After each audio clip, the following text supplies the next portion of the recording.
HOA member sent fake email violations.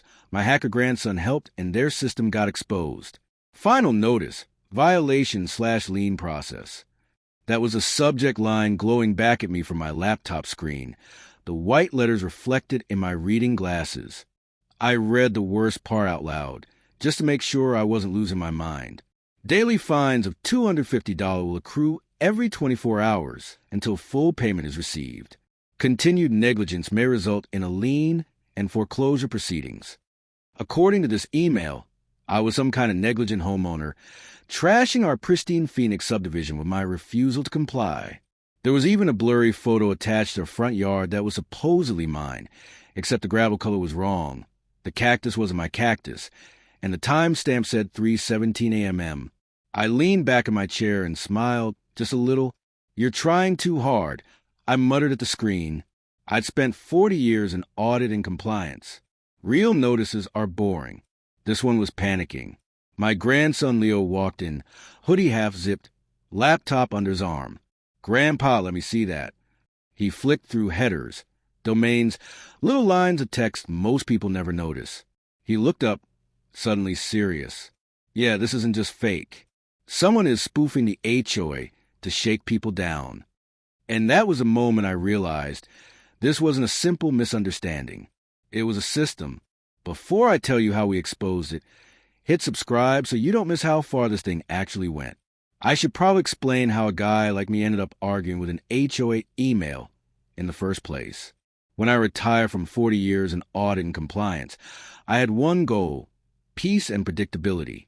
My wife and I picked this Phoenix subdivision because everything looked squared away. Desert landscaping, no loud parties, no off-road toys parked on lawns. The brochure had words like standards and orderly appearance. That sounded like heaven after decades of corporate chaos. I'm the type of person who reads the CC and RS before I sign. I had a yellow highlighter out, sticky notes flagging sections about assessments, violations, due process. Nothing in there scared me. If anything, it reassured me. Rules, when they're written down, can't just move around on you. For the first year, life was painfully boring in the best way. Early walks before the heat hit 110, tinkering in the garage, adjusting the drip irrigation, keeping my little patch of desert gravel raked just so. My idea of wild rebellion was an extra cup of coffee. That's when I met Diane Mercer. It was at a community coffee with a board in the clubhouse. Folding chairs, Costco pastries, lukewarm coffee in big silver urns. Diane walked in like she was entering a courtroom she already owned. Navy blazer, tablet tucked under her arm, HOA badge swinging from a neat lanyard. "I'm Diane, your compliance chair," she announced, like we'd all been waiting our whole lives to hear those words. "I'm here to protect your property values." A couple of people actually clapped. During Q&A, one older guy asked about getting a waiver for his flagpole. Diane gave him a smile so polished it squeaked. "Well, rules are rules," she said. "If we make one exception, we open the door to chaos. You understand?" Her eyes flicked over the room, evaluating everyone. When they landed on me, I had that instinctive auditor's twitch. This is someone who likes power more than process. Still, I stayed low profile. Paid my dues on time. Went maybe 2 more meetings. Nodded hello when she did her little patrols with her tablet. For a while, it felt like we cracked it.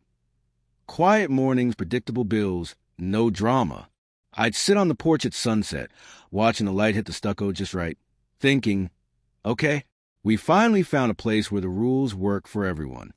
And for a time, it really did seem like we'd finally found peace. Until the first friendly reminder from the HOA landed in my inbox and the nice, tidy system I trusted started to look a lot less friendly. The first friendly reminder showed up on a Tuesday afternoon, right between my Costco receipt and a newsletter from my old professional association. Subject line: courtesy notice, landscape noncompliance. Now, I had just come in from the front yard. I knew exactly what that landscape looked like. I opened the email anyway. "Dear homeowner, our recent inspection revealed the following issues with your lot. Excessive weed growth in visible areas. Unauthorized yard ornamentation. Gravel color inconsistent with community standards. Please correct these items within 48 hours to avoid formal violation and daily fines. There was a single photo attached. It was vaguely my house. Same model, same tan stucco, but the gravel in the picture was a darker red than mine, and directly under the Palo Verde was a ridiculous concrete gnome holding a welcome sign. I stared at it, then looked out my front window at my perfectly beige gravel and my very empty spot under the tree. No weeds, no gnome, no problem. I scrolled down. The signature block said, Compliance Department, Desert Vista Estates HOA. No actual name, no phone extension, no mailing address. That was my first ding. Good compliance always has a human attached. Still, I wasn't angry. Mildly irritated, maybe. I took a breath, opened a fresh email, and replied like the boring old auditor I am. Dear Compliance Department, thank you for the notice. The attached photo does not appear to depict my property. Please provide 1. Date and time of inspection. 2. Name of inspector. 3. Clarification on which section of the CC and RS the alleged issues violate. For your reference, I've attached current photos of my front yard taken at 3:11 p.m. Today. Best regards. Frank Callahan. Lot 47. I stepped outside, took 3 clear photos from different angles, and attached them. No weeds. No gnome. Just HOA-approved boredom. 2 hours later, I got a reply. This time, there was a name at the bottom. Diane Mercer, Compliance Chair. Mr. Callahan, our inspectors are trained professionals. The photo you received is from our official inspection route. While it's possible a file was mislabeled, the conditions described are common issues. As a courtesy, please ensure your yard remains in full compliance at all times. Further correspondence on this minor matter is unnecessary. Regards, Diane. I read it twice. As a courtesy, please ensure. Translation, we might be wrong, but we're not admitting it. The next morning, I happened to see Diane doing her slow cruise down our street in her white crossover, tablet propped up on the console.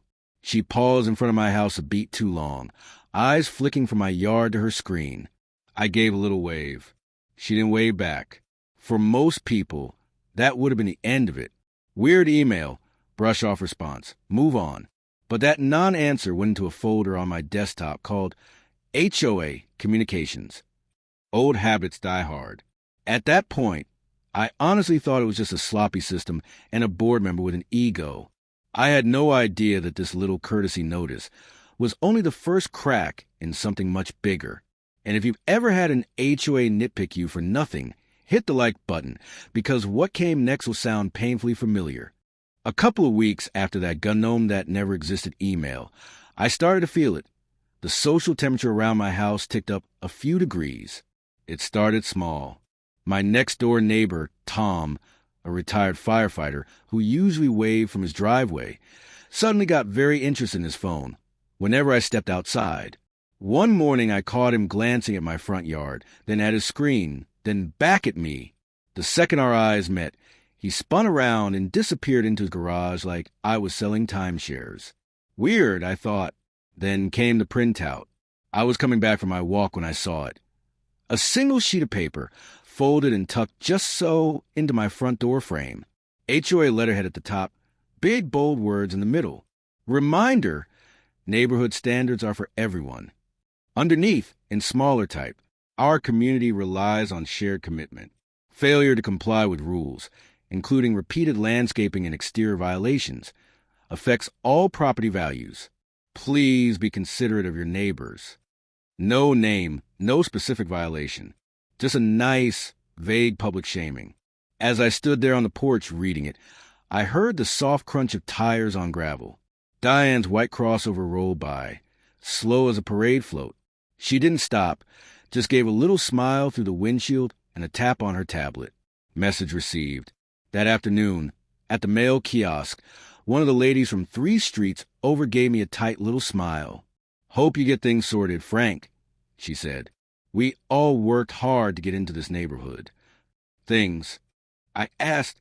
She blinked like I'd asked her, solve calculus. Oh, well, I just assumed. I mean, I saw the email Diane forwarded. The one about the repeat violations? I'm sure it's just a misunderstanding. Email. Forwarded. I went home, opened my laptop, and there it was in my inbox, a blast from the HOA's general announcement address. Subject. Reminder. Landscape compliance expectations. Body. A generic paragraph about how some lots were not in compliance, with 3 bullet points that looked suspiciously like my original courtesy notice. At the bottom, in italics. If you receive an individual notice, please correct your issues promptly. Non-compliance may result in fines and liens. No names, but apparently I was now some lots. That night, I noticed another change. People walking their dogs would slow down in front of my house, just enough to glance at the yard, then at their phones. One guy even snapped a quick photo like he was on safari. The funny part? My yard still looked exactly the same as the day I moved in. Beige gravel, desert shrubs, boringly, brutally compliant.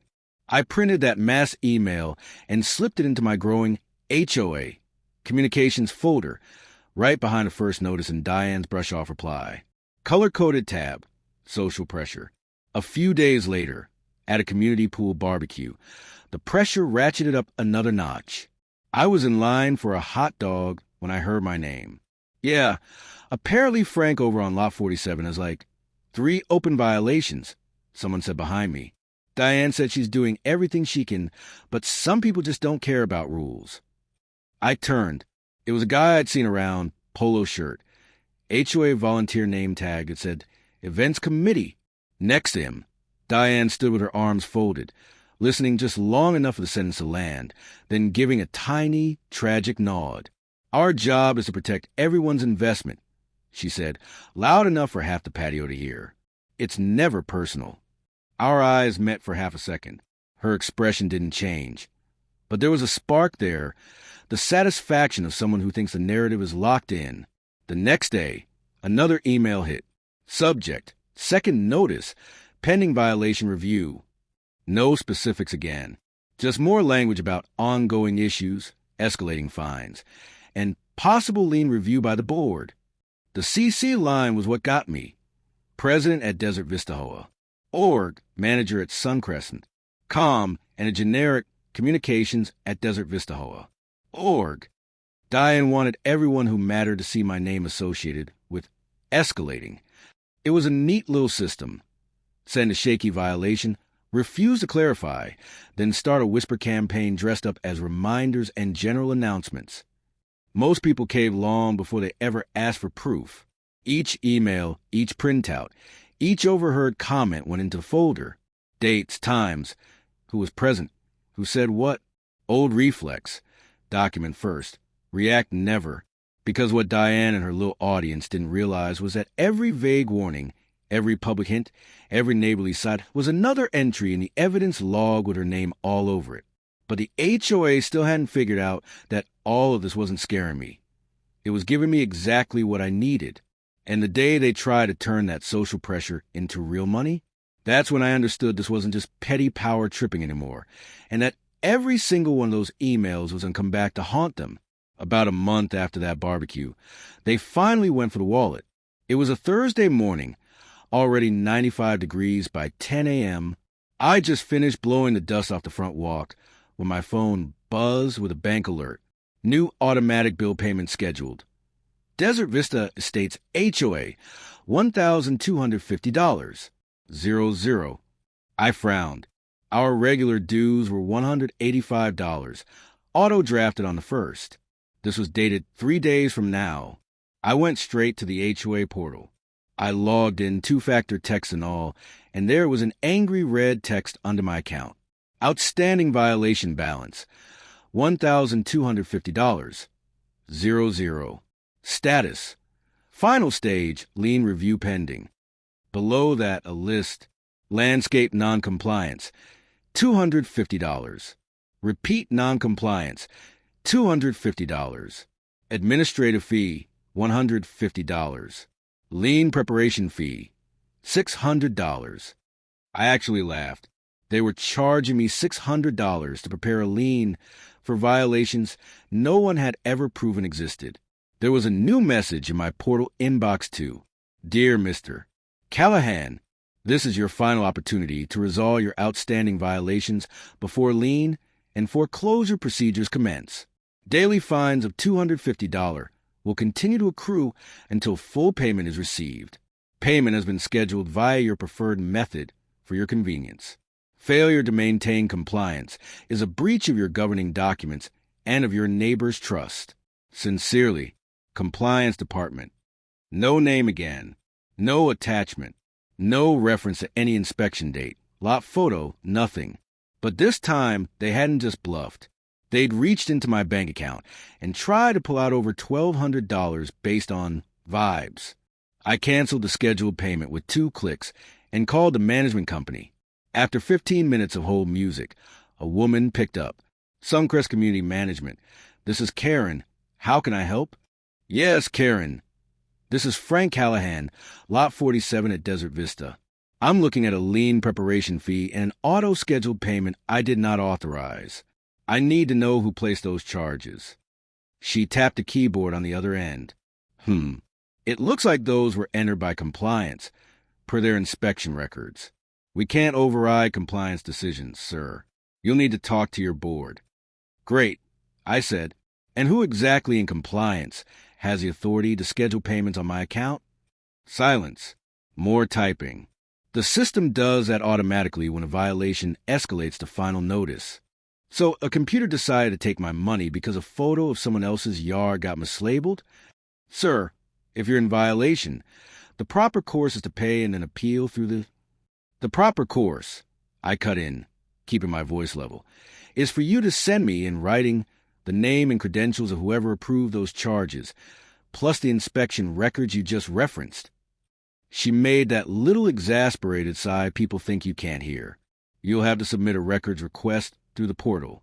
We can't email those directly. Perfect, I said. I love portals. I hung up without waiting for the scripted closer. That afternoon, a new email hit my regular inbox, not the portal. Subject: Final notice, violation/lien process. Same dramatic language. Same threats about daily fines of $250. Same blurry nighttime photo that wasn't my house. This time the signature line was bolder. Authorized by Diane Mercer, Compliance Chair. There it was. Her name finally attached to the scare tactics. 5 minutes later, another mass blast went out to the whole community. Reminder: failure to pay HOA fines may result in liens and foreclosure. Some accounts are already in final stage. No one was named, but everyone knew who'd been publicly whispered about for weeks. The timing was no accident. I stepped outside to clear my head. Across the street, Tom was pretending to rearrange his trash cans, stealing glances at me like I had deadbeat stamped on my forehead. They'd done it. Turned gossip into a number with 4 digits and a threat to my house. I went back inside, opened my HOA communications folder, and slid a new tab into the binder Leo had helped me start. Financial coercion. Printed portal screenshots, bank alert, emails, all in plastic sleeves. Looking at the stack, the picture snapped into focus. This wasn't just overzealous rule-keeping. This was a machine.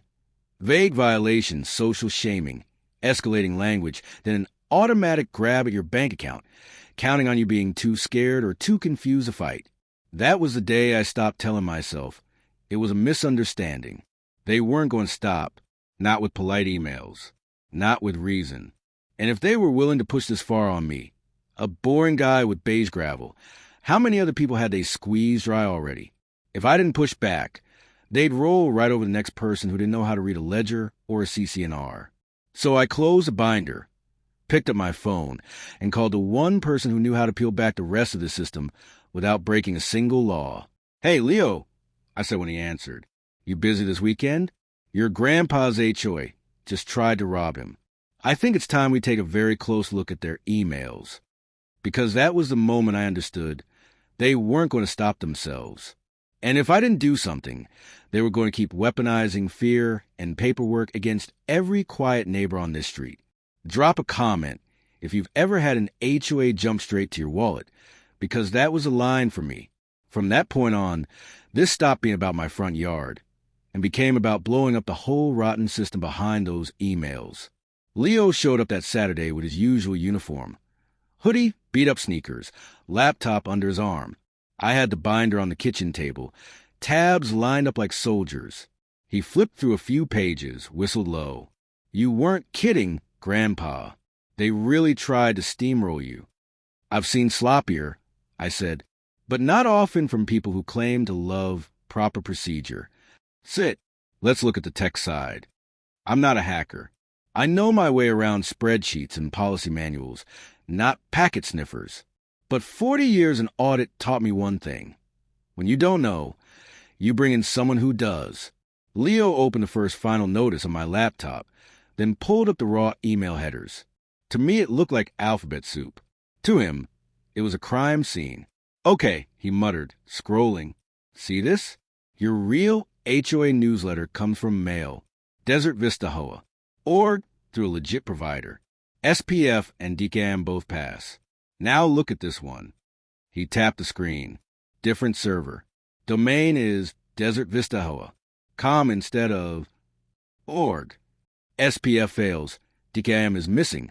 The mark says quarantine, but your Gmail still displayed it because the spam filter isn't aggressive. He sat back. This isn't the same system. Someone registered a lookalike domain and is blasting these from a cheap mail host. "So not Russia," I said. "Just someone with a credit card and a god complex." He smirked, "Pretty much," and checked the timestamps. This inspection, email says 3:17 a.m., but the originating IP traces to a residential ISP, not the management company's office. I nodded slowly. So whoever sent this was at home at 3 a.m. playing HOA Boogeyman. We pulled up a real HOA announcement, side by side with the violation email. Even I could see the tells once they were highlighted. "Different footer," Leo said, pointing. "Official one has the management company's full address, phone, fair housing disclaimer. Fake one just says compliance department and a generic P.O. box. Fonts are off. And whoever wrote these loves dramatic caps and breach of your neighbor's trust language. Your Real board is boring. These are theatrical." I flipped the Diane signed final notice from the portal. And this, Leo zoomed in on the tiny sent via line. That one actually went through the real system. But look at the wording. It matches the fake ones almost perfectly. Same phrases, same daily fines will accrue line. My guess? Whoever is writing the real portal threats is also running the fake email campaign on the side. They're using the official tone to train people to panic. I stared at the screen, at the little chain of numbers and letters that prove what my gut had already told me. So they're not just bullies, I said quietly. They're forging authority, using the HOA's name to scare people into paying whatever pops up on a screen. Leo nodded, and they're sloppy enough to leave a trail. The fake domain is registered to an LLC 2 suburbs over. I didn't have to hack anything, just use public WHOS. Want to guess who's listed as the contact? He spun the laptop toward me. There was Mercer Community Solutions, LLC. I felt my jaw tighten. Diane's last name might as well have been printed in neon.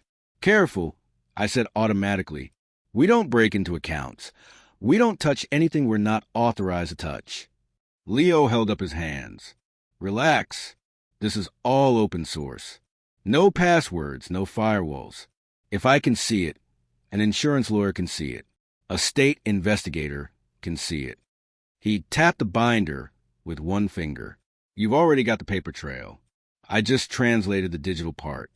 In that moment, the whole picture clicked into place. The bogus domain, the over-the-top language, the automatic payment schedule without consent. Diane had built herself a side channel that looked official enough to fool most people, then used her real title to backstop any questions. For years, my job had been to follow threads like this until they wrapped around someone's neck. I wasn't some confused retiree with a messy inbox. I was an auditor with a star witness who spoke fluent internet. "Okay," I said, closing the laptop gently. My voice came out calmer than I felt. "No hacking.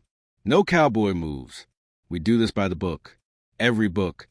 Leo grinned. Your favorite kind of revenge. Exactly. We're not going to sneak into their system. I tapped the binder. We're going to drag their system into the light. Policies, statutes, their own bylaws. If Diane wants to live by rules are rules, then she's about to find out what rules actually look like. I stood, already mentally outlining the next steps. Formal records requests, certified letters to the management company, demands for communication policies, and authorized domains, a complaint on the state regulator's website. For months, I've been reacting, I said, answering their emails, calming down neighbors, putting out fires they lit. That stops today. Leo raised an eyebrow. So what's the move? I slid a fresh legal pad onto the table and wrote 3 words at the top in block letters. Timeline, authority, exposure. From this moment on, I said, underlining each one, we're not just defending my yard, we're building a case. Slow, boring, airtight. The kind that doesn't just make an HOA back off, it makes their insurance company start asking very expensive questions. I capped my pen, feeling that old, familiar click in my brain, the one that meant I'd stop being a target and started being an investigator. Up until now, Diane's been writing the story, I said. Neighbors whispering, non-compliance. Lien, foreclosure. That ends. The next chapter? That's mine. And with Leo's clean, technical proof in my back pocket and 40 years of procedural muscle memory waking back up, I stopped reacting to their threats and started planning how to turn every single one of those emails into a weapon pointed right back at the people who sent them. For the next 2 weeks, my kitchen table looked less like a breakfast spot and more like a war room. I put on my protocol mode uniform, khaki pants, blue shirt, then leather folder labeled evidence, and started doing what I'd done for 4 decades, building a case so dull and methodical it would survive a hurricane. Step 1 was a timeline. I pulled out a legal pad and wrote dates down the left side. First courtesy notice, Diane's brush-off reply, the barbecue gossip, the second notice, the auto draft attempt, the portal final stage, lien review. Next to each, I scribbled what I had to back it up. Email printout, portal screenshot, bank alert, witness. Leo helped me color-code it with highlighters. Yellow for fake domain emails. Blue for official portal messages. Pink for anything Diane's name actually touched. Looks like a crime scene board, he said. Good, I answered, because when this hits a real auditor, I want them to see the pattern in 30 seconds. Step 2, records requests. I logged into the HOA portal and drafted a message that would make any compliance officer's heart flutter. Pursuant to Arizona Plan Community Statutes and Section 10.3 of our CC and RS, I am requesting copies of the following records. 1. All violation notices issued to Lot 47 in the last 12 months, including date, time, inspector name, and supporting photographs. 2. The association's official communication policy, including a list of authorized email domains and third-party providers. 3. Any board resolutions authorizing automatic payment scheduling for fines or fees. Please confirm receipt and provide a timeline for fulfillment. No accusations. No adjectives. Just hooks in the water. Then I printed the same letter, signed it, and sent it certified mail to both the HOA's P.O. box and the management company's office. Green return receipt cards, my favorite shade of green. Step 3, neighbors. I started casually asking people at the mailboxes, hey, have you ever gotten one of those final notice emails? Can I see it? You'd be amazed how fast fear turns into relief when someone finally asks that question. One woman down the block, Maria, pulled out her phone and showed me an almost identical email. Same fake domain Leo had flagged, same daily fines of $250, same blurry, not quite her yard photo. I just paid it, she whispered. I was scared. I thought they'd take my house. I asked if she'd be willing to forward it to me. I didn't push. She hesitated, then nodded. If you're doing something about this, yeah. By the end of the week, I had 6 different final emails from 4 different homeowners, all from that bogus domain, all quoting fines that never appeared as line items in the portal, just lump sum resolutions. I flagged each one with a sticky note. Amount, date, whether they paid. In the meantime, the management company finally responded to my records request with a masterpiece of corporate dodge. Dear Mr. Callahan, your records request has been received. The association will provide available records within the statutory time frame. Please note that certain internal communications and security procedures are confidential and may not be disclosed. Regards, Suncrest Community Management. Translation, we're stalling. So I sent a second letter, short, polite, lethal. Thank you for your acknowledgement. To narrow the scope and minimize burden, please provide only dates, times, and photos for Lot 47 inspections noted as non-compliant, and the list of official email domains used for homeowner violation notices. If no such list exists, please state that in writing. That last line is an old trick. Sometimes the most damning document is the one they're forced to admit doesn't exist. Parallel to that, Leo and I put together a simple visual comparison sheet.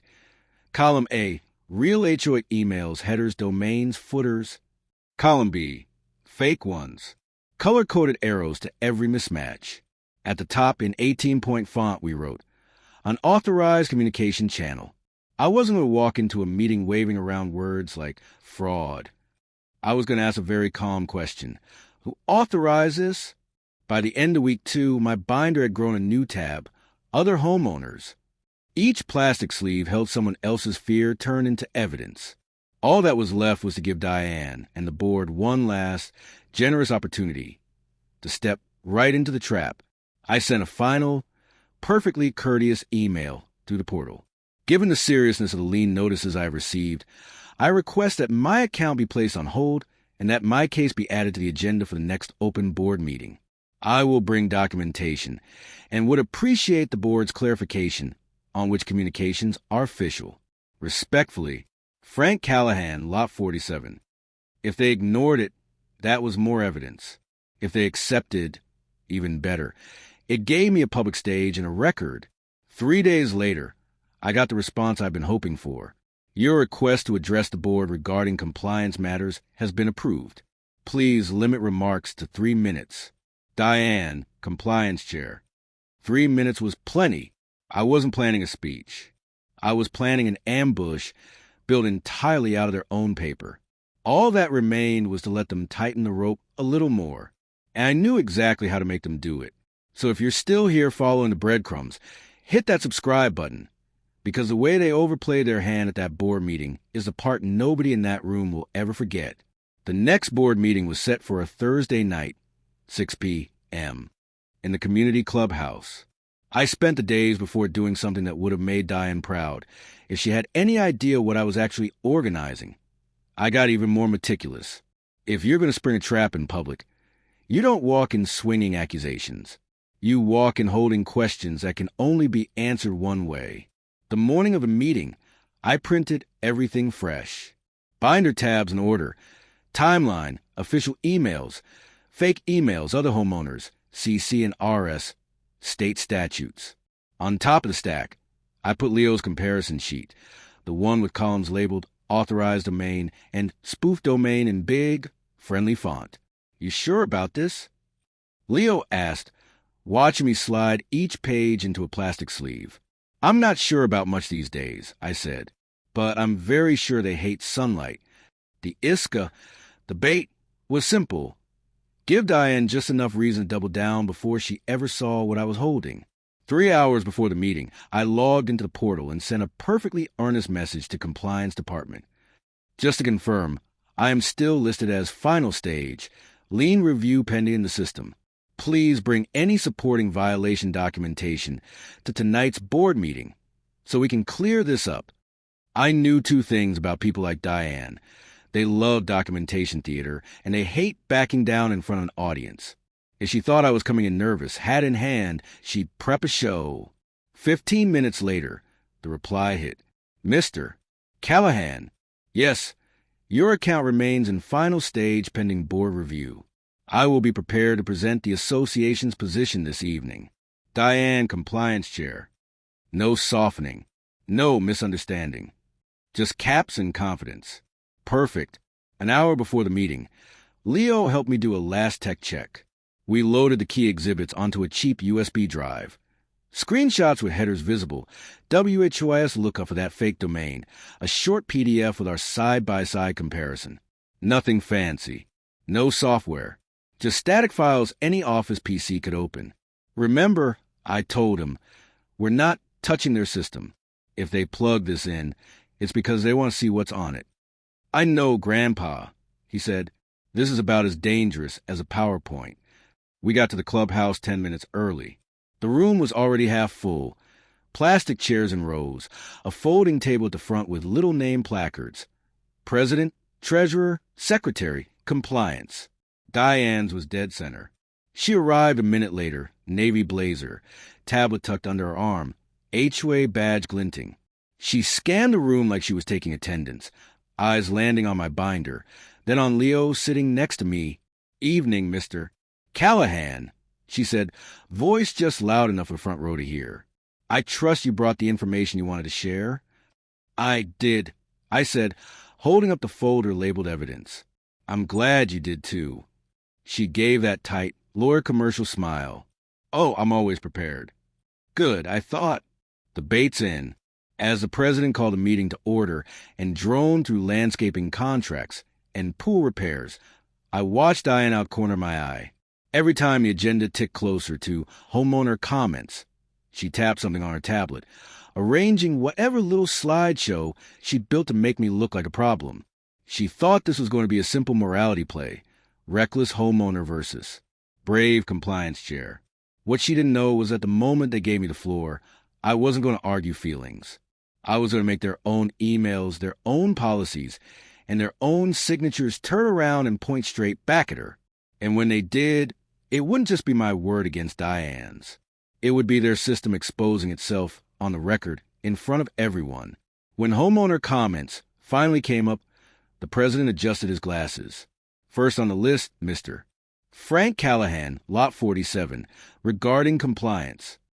I stood up, evidence folder in hand, and walked to the little microphone stand. My knees don't love me anymore, but years of presenting to hostile audit committees had trained the rest of me. Thank you, Mr. President, I said. I'll be brief. I'm here because according to Portal, my account is in final stage, lien review. I'd like to understand why. A little rustle went through the room. People love that word lien until they imagine it on their own house. Diane leaned toward her mic, tablet lit up. Mr. Callahan has received multiple violation notices for landscaping noncompliance, she said smoothly. He's been unresponsive, so per policy we escalated. I have the records right here. She tapped her tablet like it was a gavel. Perfect, I said. Before we look at those, I'd like to do something simple. Can everyone on the board see this? I held up one of Leo's printouts, big enough that the front row could read the title, Authorized Versus. Spoofed emails. The president squinted. What is that? On the left, I said, are real emails in the association's official domain. On the right are final notice emails several of us received. Same logo, same tone, different domain. One ends in org. The other ends in com. I handed a copy to the president, then to the management company rep.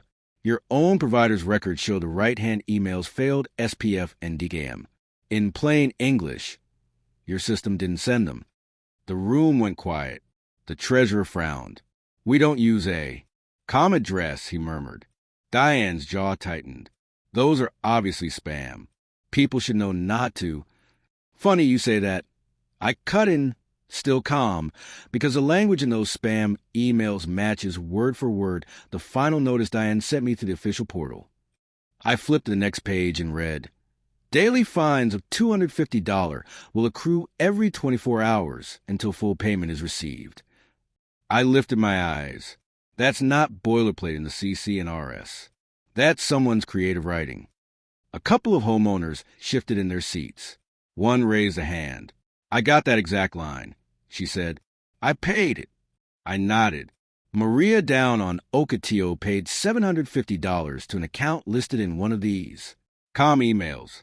It never showed up as a line item on her portal statement.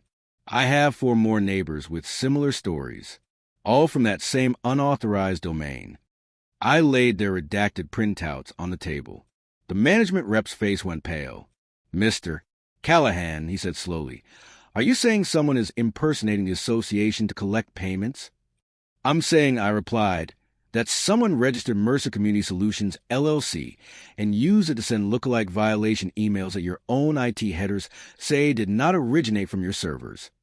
I turned a page, slid over the WHOS record. The contact name on that LLC is D.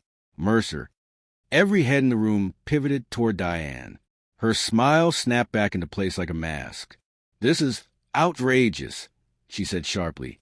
"He has some hacker relative poking around in private systems. None of this is admissible. He probably manipulated." Leo spoke up from his chair at the back, voice steady. "We didn't access anything private. We analyzed the headers of emails you sent us using public tools. Anyone here can paste one into an online checker and see the same thing." A murmur swept the crowd. Phones came out. People scrolled furiously through their inboxes. The president cleared his throat. "Diane, did the board authorize use of any COM domain for compliance notices?" She hesitated a breath too long. "We experimented with a third-party platform to increase engagement," she said. "Everything was approved. Any money went through proper channels." "Then there should be records," I said. I opened my binder to the timeline tab, slid out the certified mail receipts. I requested inspection reports with dates, times, inspector names, and photo evidence for my so-called violations. I requested your communication policy and list of authorized domains. After 2 weeks, your management company could not produce a single inspection matching the photos in these notices. I held up the blurry 3:17 a.m. shot of not my yard. "This isn't my property. This timestamp is 3 a.m. Your inspector log." I tapped another page. Shows no one in the field at that time. The treasurer took the log from my hand, scanning the lines. His face hardened. "He's right. Our patrols end at 10 p.m. I let the silence hang for a beat, then delivered the last piece. "And while we're here," I said, "I'd like to know who exactly authorized an automatic payment of $1,250 to be scheduled from my bank account for those unproven violations. Because my portal history shows that charge entered manually under your user ID, Diane." Her composure finally cracked. "This is being completely misconstrued," she snapped. "Homeowners were non-compliant. I did what I had to do to protect everyone's property values. If people are too irresponsible to read their email carefully, or," I said softly, "maybe they trusted that when something looked official and had your title on it, it actually was official." A man in the third row stood up, waving his phone. "I paid one of those. Com fines, too. Are you telling me that money didn't go to the HOA?" Voices rose, angry, scared. The president banged a little plastic gavel. "Order, please. Order." He turned to Diane. "Until we sort this out, I'm making a motion that all enforcement and collection activity be frozen. No more fines, no more liens, no more final notices from any domain." He looked at me, "And Mr. Callahan's account is to be reset to 0 immediately." Someone seconded it before he finished the sentence. Diane opened her mouth, then closed it again as she saw the expressions around the table. The treasurer wouldn't meet her eyes. The secretary was already writing furiously. I gathered my papers, heart finally slowing down, exposing the fake emails, the bogus domain, the missing records. That was satisfying. Watching the entire room realize in real time that the person who'd been waving rules or rules at them had been playing outside every rule that mattered, that was something else entirely. But humiliating Diane in that meeting was just the first tremor. The real damage, the kind that its power in pocketbooks, hadn't even started yet. And if you've ever had an HOA hide behind policy until they got caught, tell me in the comments how they reacted when the mask slipped, because what happened after this meeting wiped the smug right off Diane's face and permanently rewired how our community's HOA was allowed to operate. The board froze everything that night, but the real fallout started the next morning. At 8:12 a.m., I got a portal message marked urgent. Mr. Callahan, effective immediately, all fines and fees associated with Lot 47 compliance matters have been removed. Your account is in good standing with a zero balance. A full review of enforcement procedures is underway. President, Desert Vista Estates HOA. I took a screenshot, printed it, and slid it into the binder under a fresh tab. Reversals. An hour later, the mass email went out to the whole community. This one was very much real. I watched Leo check the headers just to be sure. Subject: important. HOA communication security update. The body admitted, in the most sanitized language possible, that unauthorized email addresses had been used to send non-standard violation notices, and that the board was working with third-party experts to investigate. Going forward, all official communication would come only from the org domain with a specific footer and a new digital seal graphic. Translation: the spoof system we'd exposed was dead. By noon, my phone started buzzing. Neighbors I barely knew called or knocked on my door. Frank, I checked my inbox. I paid 3 of those. Com fines last year. I thought it was just me. Do you think they'll give us our money back? I didn't promise anything, but I showed them what I had. Document it. Print the emails. Highlight the routing number. If you want help writing a refund request, I'll sit with you. Within a week, the board announced an independent audit of past violations and collections. They brought in an outside CPA firm and a lawyer from a management company's corporate office. Suddenly, every smug little rules or rules speech had turned into, we take this very seriously and are committed to transparency. Diane? She vanished from patrol. For 3 days, her white crossover was conspicuously absent. No slow cruises, no tablet, no stage, just checking on things walk-bys. Then, buried in the portal under announcements, a single line appeared. Board update. Diane Mercer has resigned from her position as compliance chair for personal reasons. We thank her for her service. No fanfare. No parade. Just a polite shove out the side door. But the community wasn't about to let personal reasons cover everything. At the next meeting, the room was packed. People brought folders, phone screenshots, even handwritten notes. One by one, they stood up and described final notices they'd gotten at odd hours, fines that appeared and disappeared, payments that never matched ledger lines. The auditor sat there stacking exhibits, his pile growing faster than my binder ever had.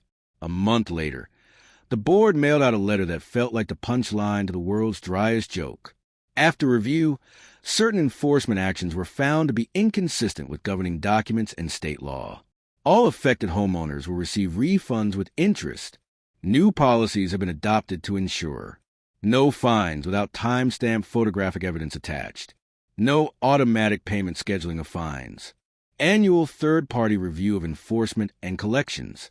Public listing of all authorized communication domains. Enclosed with that letter was a check, not just for my canceled fines, which technically never posted, but for compensation of time and inconvenience related to improper lien notices. It wasn't life-changing money, but it was an admission in the only language HOAs really speak: financial liability. Diane's name, meanwhile, became a sort of neighborhood curse. People would catch themselves nitpicking a neighbor's trash can and then laugh. Okay, I'll stop being a Diane. As for me, I didn't run for the board, didn't start a crusade. I did one thing. I volunteered to help rewrite the communication policy. We added plain English sections, examples of real verses, fake notices, and a line I insisted on. Homeowners are encouraged to question any communication that seems inconsistent or unclear. Requests for proof are not hostility. They are part of good governance. Standing there, pen in hand, signing off on that revision, I realized something. I hadn't hacked them. I'd done something worse, at least from their point of view. I'd made them follow their own rules. From that night in the clubhouse on, Desert Vista's HOA operated under a very different kind of fear. Not that homeowners would step out of line, but that someone might actually read the documents and hold them to every word. And if that kind of quiet payback feels good to you, hit the like button. Because what we uncovered after the refund started rolling in raised an even uglier question. If Diane could build her own little empire out of fake emails here, where else was somebody doing the exact same thing? After the refund started landing in people's mailboxes, the neighborhood felt lighter. You could hear in the way folks talked at the mail kiosk. Before, everybody dropped their voice when the letters HOA came up, like they were saying the name of some vindictive spirit. Now it was different. Did you get yours yet? Yeah, 2 fines and interest. Didn't know they knew that word when it wasn't pointed at us. People laughed. Not nervously, actually laughed. Saturday mornings, instead of Diane's white crossover creeping past, you'd see kids chalking on the sidewalk and neighbors lingering in front yards a little longer. The new compliance chair was a retired school principal named Janet, who walked around with a clipboard and a sun hat, actually talking people. First week on the job, she stopped in front of my house and shook her head with a smile. Frank, I read through that communication policy you helped rewrite. I've had easier times teaching second graders long division. Rules only work if people can read them, I said. Even board members. She nodded. We're putting together a how to spot a real notice flyer. Plain English, screenshots and all. Want your grandson to sanity check the tech bits? Leo loved that idea. He mocked up a simple one-pager. Green check marks next to the org address, the new seal, the fair housing footer. Big red excess on lookalike domains and over-the-top language. At the bottom, in his clean block lettering, if something feels off, ask. Questions are not violations. The board mailed it to every house and stuck copies by the pool, clubhouse, even the bulletin board next to the pickleball schedule. I watched people actually stand there and compare the flyer to their phones, brows furrowed, then relax. For the first time since we moved in, the power dynamic tilted a few degrees back toward the people who actually live behind the stucco. Did that magically turn Desert Vista into a utopia? Of course not. We still argue about paint shades and whether someone's palm tree is 2 feet too tall. But there's a new reflex now. When a notice comes in, folks don't immediately panic and reach for their checkbook. They ask, is this real? Once I heard Tom, the same neighbor who used to avoid eye contact, talking to a new family unloading boxes. If you ever get a weird email from the HOA, he said, jerking his thumb toward my house, go see Frank before you pay a dime. He reads the fine print for fun. I pretended not to hear, but I'll admit that one stuck with me. As for Diane, the last I heard, she put her house up for sale a few months after resigning. The listing photos had the front yard cropped very tight, like even a realtor didn't trust the landscaping. There was no going-away party, no farewell speech. She just slipped out between one quarterly newsletter and the next. Every now and then, someone will bring her up at a meeting. Remember when Diane tried to put a lien on Frank's place over phantom weeds? The room chuckles, and the current board shifts in their seats just enough to remind themselves how fast a title can turn into a punchline. People ask me if I ever felt tempted to really go after her, to sue personally, to drag her name through every possible process. The truth is, watching her whole little empire collapse under the weight of the rules she swore she loved was plenty. I didn't need blood. I needed precedent. Now, every new board member sits through a training where my case is a slide deck. Don't improvise domains. Don't bluff liens. And if a homeowner asks for records, give them the records. That's better than any courtroom victory I could have chased. Sometimes at night, I sit on the porch with a cup of coffee, watching the sun turn the stucco orange, and my phone buzzes. It'll be Leo, sending me some headline about another HOA in another state doing something stupid. See, Grandpa, he'll text. It's not just you. He's right. If there's one thing my little war with Desert Vista taught me, it's this. Anywhere there's a rule book and someone with a badge, there's a chance someone will try to stretch that authority a little too far. And anywhere that happens, a paper trail and a stubborn homeowner can be a lot more dangerous than a hacker. So if you're living under an HOA, do yourself a favor. Save the emails. Read the headers. Ask for proof. The bully knocking on your inbox might not even be the HOA. It might be one person hiding behind its name. In that neighborhood, the war with the HOA was over. But for those who know the system from the inside, they know there's always another committee president somewhere who thinks they're above the law. Subscribe to the channel and watch the absurd story that occurred at another HOA. Click on the video that's currently appearing on your screen.